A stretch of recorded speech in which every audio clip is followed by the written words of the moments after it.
पोलिसांना शिवीगाळ करून जीवे मारण्याची धमकी देऊन शासकीय कामात अडथळा निर्माण करणाऱ्या फरार आरोपीस अखेर बोरगाव मंजू पोलिसांनी केली अटक। सदर प्रकरणाची हकीकत अशा प्रकारे आहे की पोलीस हेड कॉन्स्टेबल उमेश पुरी पोलीस स्टेशन बोरगाव मंजू हे दिनांक 11 एप्रिल 2026 रोजी नाईट ऑफिसर म्हणून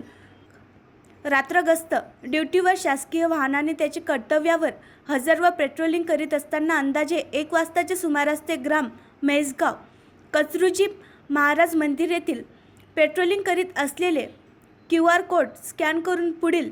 पेट्रोलिंग करिता निघताना आरोपी नामे शुभम दिनकर मानकर राहणार भुईखेड तालुका दर्यापूर जिल्हा अमरावती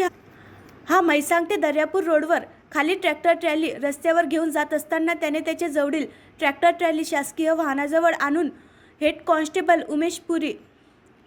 हे तेथे उभे असताना त्यांना काही कारण नसताना अश्लील भाषेमध्ये शिवीगाळ करून जीवाने मारण्याची धमकी दिली, तसेच त्यांच्या शासकीय कामात अडथळा निर्माण केला आणि आपले ट्रॅक्टर ट्रॅली घेऊन निघून गेला अशा आशयाचे लेखी रिपोर्टवरून दिनांक 18 एप्रिल 2026 रोजी पोलीस स्टेशन बोरगाव मंजू येथे अपराध नंबर 291/2026 कलम 132, 296, 352, 351, 3 BNS अन्वये गुन्हा दाखल करण्यात आला आहे। सदर गुन्ह्यातील आरोपी नामे शुभम दिनकर मानकर राहणार भुईखेड तालुका दर्यापूर जिल्हा अमरावती हा गुन्हा दाखल झाला तेव्हापासून फरार होता। सदर गुन्ह्यातील आरोपीने लोकसेवकाचे कर्तव्यात अडथळा आणून त्यांना अश्लील शिवीगाळ करून जीवाने मारण्याची धमकी दिल्याने सदर गुन्ह्याचे गांभीर्य पाहता मान्य पोलीस अधीक्षक अकोला यांनी त्वरित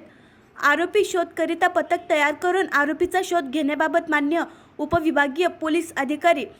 मूर्तिजापूर व पोलीस निरीक्षक बोरगाव मंजू यांना कळवले।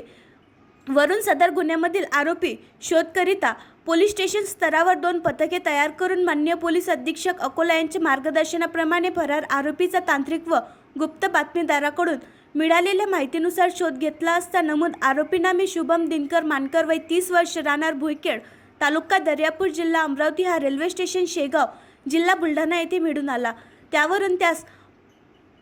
पोलीस स्टाफच्या मदतीने ताब्यात घेऊन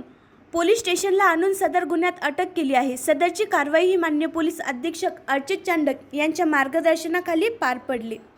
आणखी नवीन व्हिडिओ पाहण्यासाठी आमच्या देशमुख एक्सप्रेस न्यूज चॅनलला सबस्क्राईब करा, लाईक करा आणि शेअर करा।